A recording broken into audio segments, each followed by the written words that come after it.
Buongiorno amici, ben ritrovati su Russian Watches Review, l'unico canale YouTube dedicato agli orologi russi. Il video di oggi lo metto nella rubrica delle collezioni perché è un video di gruppo.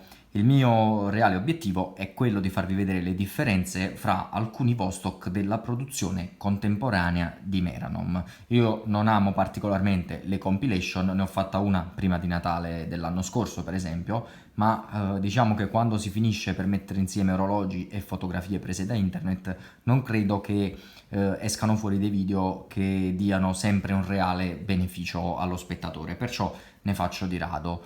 Questa volta però la compilation riguarda 4 orologi che ho realmente in mano e che vi ho già recensito. Dal momento delle 4 recensioni singole e diciamo la pubblicazione dei video di oggi è passato un po' di tempo.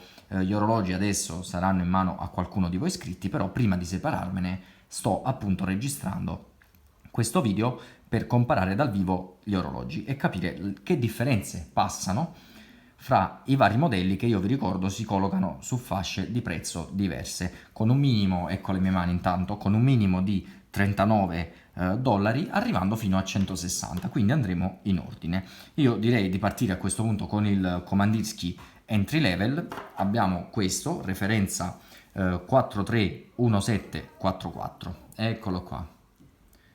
Questo orologio si colloca nella fascia di prezzo più bassa del catalogo Meranom. Il prezzo di listino è di circa 43 dollari, ma viene proposto quasi perennemente in offerta a 39 dollari.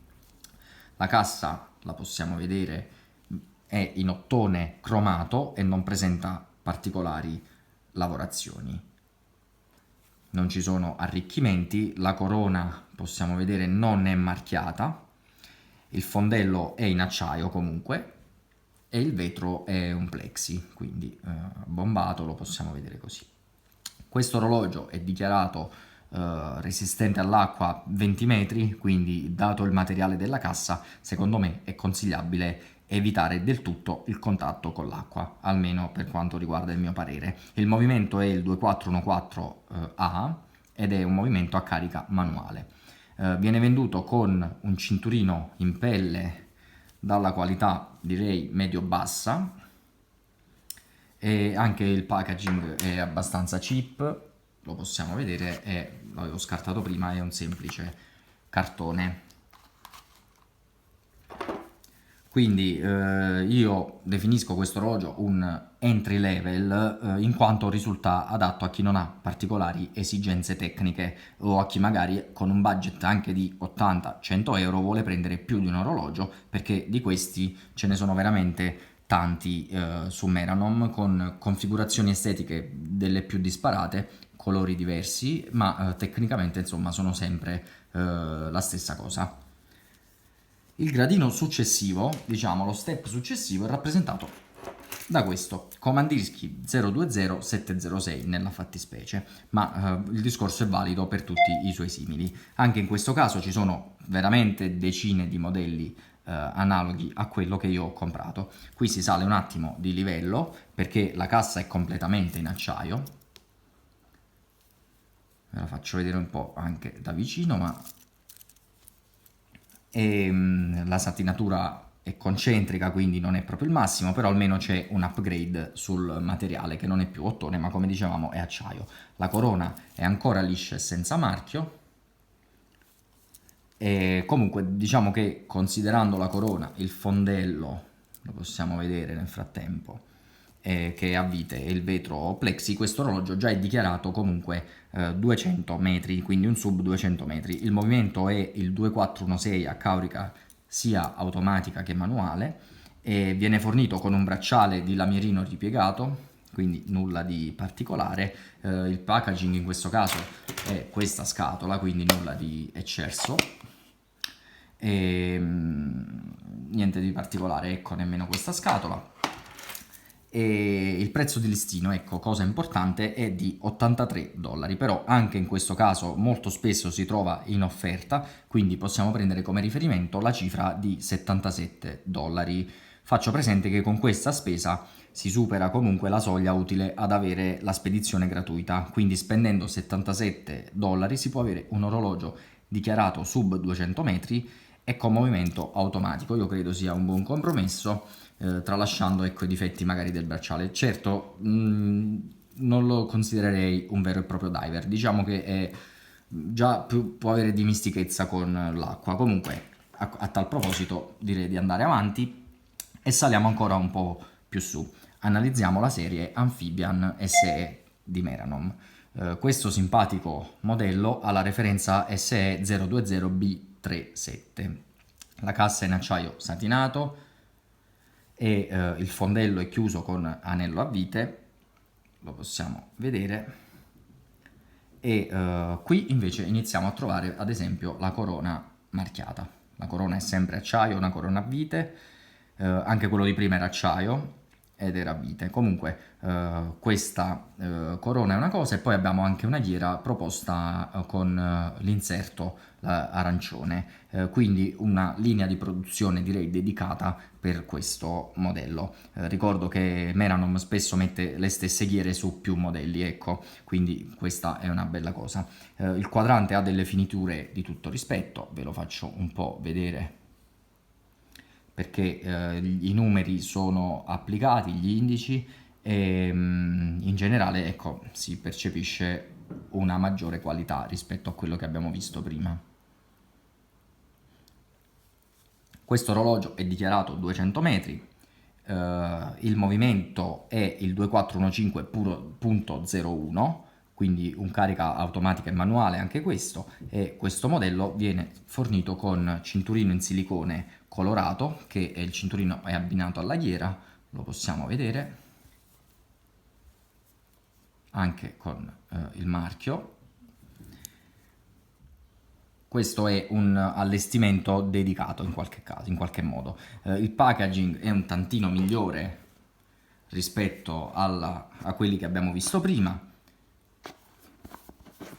e comunque ecco, non sto parlando di chissà cosa, ecco, a livello di corredo di vendita. Questo modello viene venduto a $130 e io credo che sia una cifra assolutamente ragionevole. Innanzitutto abbiamo un Vostok Amphibian, questa è una serie che io mi sento di inquadrare davvero come diver. Il comandischi visto prima è dichiarato sub 200 metri, ma avrei qualche remora a portarlo in acqua. Lo farei per curiosità, diciamo, ma non mi aspetto una grande efficienza da quello. In questo caso invece penso di poter stare molto più tranquillo con un utilizzo acquatico. Quindi diciamo che con $130 si porta a casa un diver vero e proprio. Poi abbiamo una qualità di realizzazione di tutto rispetto per quanto riguarda il quadrante, le lancette, possiamo vedere, no, i vari dettagli. Non ultimo quello della ghiera realizzata in un colore studiato apposta per questo modello e abbinato al cinturino in silicone. Piuttosto che un bracciale in lamierino, ecco che un buon cinturino spesso può risultare più gradevole e più utile. Quindi qui siamo in una fascia media e credo che il famoso rapporto qualità-prezzo sia davvero davvero soddisfacente. Ma con il Neptune, quindi il quarto orologio di questo video, il rapporto qualità-prezzo credo vada addirittura a migliorare, nonostante questo sia l'orologio più costoso dei quattro. Qui stiamo vedendo quello blu e vediamo qualche parametro tecnico, poi come sempre per approfondire vi lascio comunque il link della recensione e vi lascio i link delle recensioni di tutti questi orologi che abbiamo visto. Quindi dicevamo la cassa è la cassa Neptune, naturalmente una linea dedicata a pochi esemplari, sempre in acciaio. La corona a vite è logata, possiamo vederla, eccola qui, e il fondello con anello a vite e il vetro è un plexi, quindi questo orologio è anche lui dichiarato sub 200 metri e anche in questo caso io direi che è un vero sub 200 metri, quindi un vero diver. La ghiera acciaio è in tinta con il quadrante e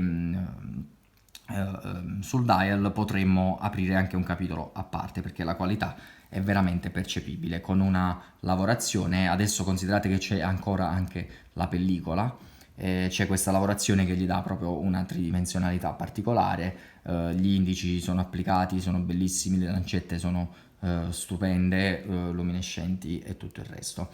Il movimento è il 2415.01, carica manuale, e in questo caso l'orologio viene fornito con un bracciale a maglie piene. Possiamo vedere, ed è un bracciale di tutto rispetto, quindi davvero soddisfacente. Poi non dimentichiamo che si tratta di una produzione limitata a 1500 esemplari divisi su 3 colori, quindi salendo di soli $30 rispetto all'anfibia precedente si può prendere un orologio con una cassa molto più interessante, con un'estetica molto più curata, un bracciale a maglie piene e comunque un orologio esclusivo che diciamo ha una produzione di soli 1500 pezzi. Per questo motivo dicevo che il rapporto qualità-prezzo è migliore, perché ha una cifra di poco superiore rispetto al precedente orologio che avevo presentato. Abbiamo una serie di vantaggi. Quindi amici, poi ecco, la scatola qui è uguale a quello di prima della serie Amphibian, solo che stavolta è cubica, ok? Quindi rimane una scatola che non fa, insomma, non ci fa innamorare dell'orologio. Il corredo di vendita non rientra nei nostri interessi in questo caso. Quindi ragazzi, stavo dicendo, abbiamo visto 4 orologi della gamma Vostok, partendo da $39 e arrivando fino a $160, con tappe intermedie di circa 77, dipende dalle offerte o meno, diciamo o 77 o 83 per questo, sempre dollari, e $130 per quest'altro. Quindi vi ricordo che nella descrizione trovate i link di acquisto di tutti questi orologi, se non sono andati sold out nel frattempo, quindi andate sempre a controllare, che non fa mai male. Quando Meranom non li propone già in offerta, potete usare il codice insalata per avere il 5% di sconto. Quindi ricordatevi di entrare tramite il link che trovate in descrizione, e quando fate il pagamento, cioè quando siete in fase di checkout, dovete inserire il codice insalata nel campo dedicato ai coupon. Quindi le fasce di prezzo, come dicevo, sono diverse, le caratteristiche di questi orologi sono diverse, però sicuramente possono incontrare le esigenze e i gusti di tutti. Fatemi sapere che cosa ne pensate, se già ne possedete qualcuno, o soprattutto ditemi se questo video vi è risultato utile per schiarirvi un po' le idee e quindi per scegliere un orologio da comprare. Mi farebbe davvero piacere sapere di aver lavorato nella direzione giusta per darvi un giusto servizio. Comunque ragazzi, noi ci vediamo con il prossimo video del prossimo giovedì oppure di lunedì. Ciao!